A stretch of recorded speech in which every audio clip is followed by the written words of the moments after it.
காவேரி மேலாண்மை வாரியம் மற்றும் காவேரி நீர் முறைப்படுத்தும் குழு ஆகியவற்றை அமைப்பதற்கான நடவடிக்கைகளை சட்டப்படி மேற்கொள்வேன்.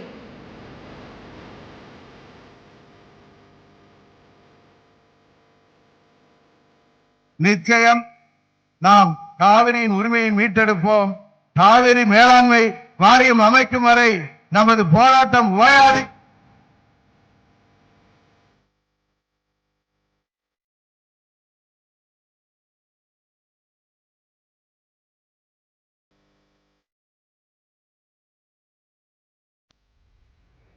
காவிரி மேலாண்மை வாரியம் அமைக்க வலியுறுத்தி மக்கள் நடத்தி வரும் போராட்டம் உலகம் முழுவதும் சென்றடையும் வகையில் IPL போட்டிகளை காண டிக்கெட் வாங்கியவர்கள் திரும்ப கொடுக்க வேண்டும் என கழக துணை பொதுச் செயலாளர் திரு டிடிவி தினகரன் MLA வலியுறுத்தியுள்ளார்.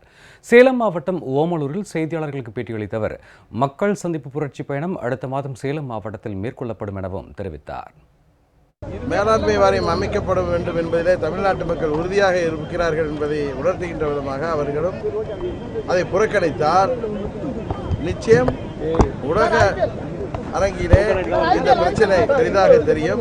அப்பொழுதாவது இந்த மத்திய அரசாங்கம் இறங்கி வருமா என்கிற முயற்சிக்காகத்தான் IPL போட்டிகளை புறக்கணிக்க வேண்டும் என்று கேட்டுக்கொண்டேன்.